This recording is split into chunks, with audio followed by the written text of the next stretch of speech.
سعودی عرب، قطر، Kuwait اور Oman نے ایرانی حملوں کی سخت مذمت کی ہے۔ قطری وزارت خارجہ نے اپنے بیان میں واضح کیا کہ دوحہ حملوں کے جواب کا حق محفوظ رکھتا ہے۔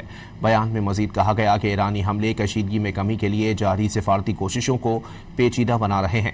عمان نے اپنی سرزمین پر ایرانی حملوں کی مذمت کرتے ہوئے کہا کہ حکومت شہریوں کے تحفظ کو یقینی بنانے اور ان حالات سے نمٹنے کے لیے تمام ضروری اقدامات کر رہی ہے۔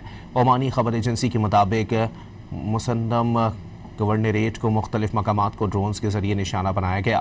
کویتی وزارت خارجہ نے ایرانی حملے ملکی خود مختاری کی سنگین خلاف ورزی قرار دیے۔ ادھر اردن نے ایرانی میزائلوں سے معمولی نقصان کی تصدیق کی ہے۔ اردنی فوج کے مطابق 3 ایرانی میزائل ملکی حدود میں گرے۔ حملوں میں کوئی جانی نقصان نہیں ہوا۔